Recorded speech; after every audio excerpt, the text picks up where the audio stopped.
ম্যাচের ৯৬ মিনিটে মার্তিনেল্লির জয়সূচক গোল। তখন ডাগআউটে পাথরের মতো দাঁড়িয়ে ডন কার্লো আনচেলত্তি। কিন্তু কেন নেইমারকেই বা কেন নামালেন না? ম্যাচ শেষে করলেন সেই রহস্যের খোলাসা। ক্লাব ফুটবলের রিয়াল মাদ্রিদকে শেষ মুহূর্তে জেতানোর টেকনিকই যেন পুনর্মঞ্চায়ন হলো ব্রাজিলের পক্ষে। রুচি চানাচুর ৩০০ গ্রাম ও ৫০০ গ্রামের ফ্যামিলি প্যাক, এক প্যাকে পুরো পরিবার। ম্যাচের ৯৬ মিনিটে সুপার সাব গ্যাব্রিয়েল মার্তিনেল্লির জয়সূচক গোল। ২৪ বছর পর বিশ্বকাপে প্রথমবারের মতো পিছিয়ে পড়েও জয়ে ব্রাজিল ডাগআউট যখন আনন্দে ফেটে পড়ছিল, ঠিক তখনই ব্রাজিল কোচ কার্লো আনচেলত্তি ছিলেন একেবারেই নির্বিকার। ওই চোখে নেই কোনো উচ্ছ্বাস, অহংকার, প্রতিক্রিয়া, যেন এটাই হবার কথা ছিল।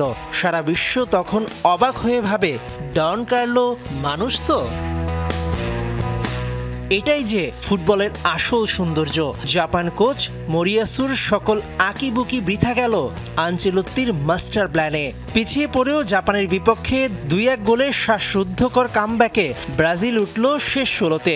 ম্যাচ শেষের পর প্রতিপক্ষের কোনো কথার আঘাতে ম্যাথিউস কুনিয়া হাতের ৫ আঙ্গুল দেখিয়ে বলল, আমাদের ৫টা আছে, এটাই ব্রাজিল, তোমাদের কয়টা আছে?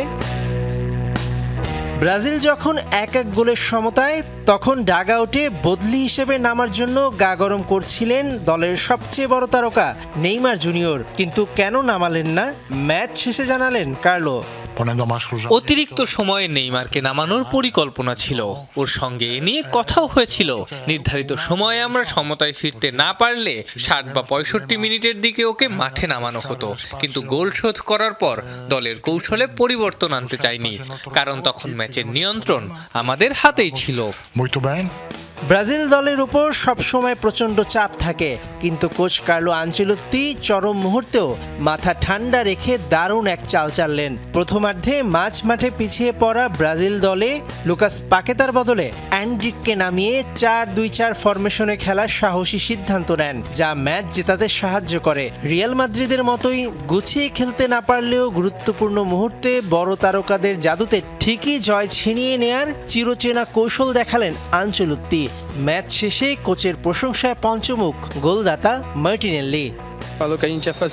কার্লো আনচেলত্তির মতো একজন মাস্টারমাইন্ড কোচের অধীনে খেলতে পারাটা দারুণ ভাগ্যের।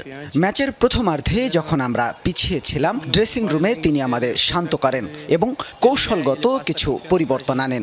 যেমন পাকেতার বদলে এন্দ্রিককে নামানো। তিনি আমাদের উপর বিশ্বাস রেখেছিলেন এবং তার সেই রণকৌশলই শেষ পর্যন্ত আমাদের জয় এনে দিয়েছে। কিন্তু ম্যাচের শেষ মিনিটের গোলের পর কেন কোনো উদযাপন করেননি কার্লো? ম্যাচ শেষে নিজেই খোলাসা করলেন, ডাগআউটে দাঁড়িয়ে থাকার সময় আমি টের পাচ্ছিলাম আমার পা কাঁপছিল। শেষ কবে আমি এমন প্রচন্ড চাপের মুখোমুখি হয়েছি তা মনে পড়ে না। এই চাপের কারণেই মার্টিনেলি যখন গোল করে ব্রাজিলের আশা ফিরিয়ে আনলো, আমি ঠিকমতো উদযাপনও করতে পারিনি। ব্রাজিলের শেষ ১৬র ম্যাচটি হবে ৫ জুলাই বাংলাদেশ সময় রাত ২টায়। সেই ম্যাচের প্রতিপক্ষ কোন দল চূড়ান্ত হবে মঙ্গলবার রাতে।